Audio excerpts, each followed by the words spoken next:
बिस्मिल्लाहिर्रहमानिर्रहीम, अस्सलाम वालेकुम। आज जब मैं अपने कपड़े निकाले जो कि गर्मियों के थे और ये मुझे बड़ा प्यारा और फेवरेट सूट है मेरा, तो बस इसमें ना कुछ दाग लगा हुआ था। और वो दाग किस किस्म का था? वो था चाय का दाग। तो अब यहाँ पे देखें, ये तो वाश हुआ और बहुत प्यारी सी पर कढ़ाई वाला था, और जो कि मुझे पहनना था किसी फंक्शन में। जहाँ पे मैंने इसे साफ़ सुथरा कर लिया, दाग रिमूव कर दिए, लेकिन वो दाग किस चीज़ का था? वो चाय का दाग था और बिल्कुल दामन पे लगा हुआ था। और मैंने इसे किस तरह साफ़ किया है, कभी आपके साथ भी ऐसा हो सकता है तो आप भी देख लें कि वो मैंने उसको किस तरह रिमूव किया है। बड़े मुश्किल से साफ़ हुआ, बड़ा ज़िद्दी किस्म का था दाग, तो बस मैंने उसे साफ़ कर ही लिया है। तो चलें देखते हैं हम उसे किस तरह साफ़ करेंगे।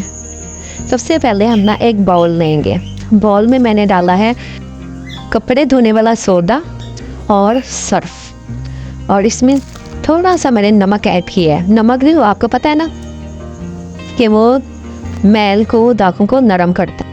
अब क्योंकि ये दाग छोटा सा था तो मैंने एक स्टील की जो है ना प्याली में पानी को उबाल दिया है, बहुत ज़्यादा उबाल दिया है। आपने किसको हाथ से नहीं पकड़ना, बड़ी एहतियात के साथ। वो जो हमने तीनों चीज़ों का मिक्सचर रेडी किया है ना, सर्फ, सोडा और नमक, वो उबलता हुआ पानी उसमें डाल देना है। बस अब वो जो दाग वाला पोर्शन है ना, उसको हमने इसमें डिप कर देना है। इसको मैंने अच्छी तरह मिक्स कर लिया इन तीनों चीज़ों को। अब ये दाग वाला पोर्शन मैं आपको दिखाती हूँ कि कहाँ पे लगा हुआ है। तो ये इसकी फ्रंट साइड है और फ्रंट साइड पे नेट लगी हुई है, और नेट के ऊपर भी ये दाग नज़र आ रहा है, जैसे कि अब आप इसे गौर से देखें। तो अब मैंने इसे डिप कर दिया। तो ये देखें, यहाँ पर मैंने, क्योंकि पानी बहुत ज़्यादा गर्म है तो इसलिए मैंने स्पून की हेल्प ली है, और इसको मैं तकरीबन 40 मिनट के लिए डिप करूँगी। और 40 मिनट के बाद भी ना, तो देखते हैं इसका क्या रिज़ल्ट होता है, और इसको हम 40 मिनट के लिए छोड़ देंगे। अब ये देखें, यहाँ पे 40 मिनट गुजर चुके हैं। तो मैंने लिया है एक नींबू का टुकड़ा। अब ये तो इसकी जान है, इससे तो मैजिक ही हो जाएगा ना। उसको मैंने इसके ऊपर निचोड़ दिया। अब ये रिएक्शन हो रहा है यहाँ पे, ये देखिए। इसके बाद अब हमने दोबारा से इसको अच्छी तरह फैला देना है नींबू के पानी को।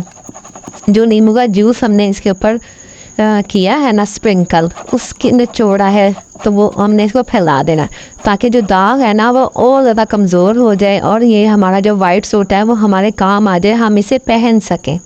अब ये देखें कि यहाँ पे अभी भी ये दाग जो है ना नज़र आ रहा है आपको। ये देखें कितना येलो येलो सा है, और कितना ये, क्योंकि कपड़ा भी कॉटन का है तो इसके ऊपर ना इस बहुत ज़्यादा इसकी गिरफ्त मजबूत हो चुकी है। ये देखें, अभी दरमियान से साफ़ हो गया, लेकिन जो इसकी आउटर लाइन है ना वो अभी साफ़ नहीं हुई है। तो इसके लिए अब हमें मज़ीद मेहनत करनी है थोड़ी सी, और थोड़ी सी चीज़ों का और जुगाड़ लगाना है। तो वो जुगाड़ क्या है, तो चले देखते हैं। मैंने ये उल्टा करके मैं आपको दिखा रही हूँ। ये देखें, पहले तो आपको सही नज़र नहीं आ रहा था, अब मैंने उसे उल्टा कर लिया। तो अब ये देखें, जो हमारा स्टेन है ना वो अच्छी तरह नज़र आ रहा है। तो अब मैंने इसको निकाल दिया है, और अब ये देखें, इसमें जो नींबू का टुकड़ा पड़ा हुआ था ना, उसकी हेल्प से ना हमने इसको थोड़ा सा ना रब करना है। ये देखें, ये दाग अभी पूरी तरह नहीं उतरा, हल्का हो चुका है। अब मैंने एक टूथ ब्रश लिया है, तो उसके ऊपर थोड़ा सा टूथपेस्ट लगाया है। तो वो टूथपेस्ट जो है ना वो इसके चारों तरफ मैंने फैला दिया, और उसके बाद थोड़ा सा सर्फ और इसके ऊपर डाला। सर्फ और सोडा मिक्स करके रखा हुआ है मैंने, ताकि कपड़ों के जितनी ज़िद्दी दाग है ना, तो वो मैं पिछली वीडियो में आपको सिखा चुकी हूँ, आप देख सकते हैं मैंने कैसे मिक्स किया है। तो ये वही वाला सर्फ चल रहा है अभी तक। तो बस ये फिर मैंने ना कुछ हाथों से इसका पेस्ट बनाया है। पेस्ट बनाने के बाद ना इसको हाथों से ही मैं रब कर रही हूँ, लेकिन जहाँ जहाँ मुझे लग रहा है कि अभी इसके दाग बाकी हैं, पहले तो मैंने लेमन का जो छिलका है उससे मैंने इसको रब किया है, क्योंकि जो लेमन का छिलका होता है ना, और जो उसका जूस होता है, उससे मैजिक हो जाता है। वो फ़ौरन किसी मैल को, किसी दाग को काट देता है। लेकिन अब ये काफ़ी हद तक जो है ना स्टेन हमारा रिमूव हो चुका है, 70 to 80%। ये पहले बहुत ज़्यादा गहरा था, अब थोड़ा सा लाइट हो चुका है, क्योंकि वाइट सूट है। वाइट सूट में आपको पता है हर मैल कुचैल और दाग धब्बे फ़ौरन से नज़र आते हैं, जो कि अच्छे नहीं लगते।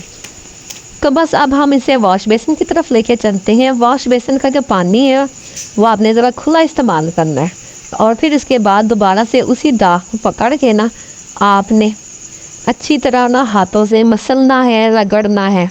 तो ये देखिए, अब दाग जो है ना बहुत हल्का हो गया, बहुत ही हल्का हो गया, आपको ढूंढने से भी नहीं मिल रहा। तो ये मैंने यहाँ पे शर्ट को वॉश कर लिया है, तो दाग साफ़ हो गया।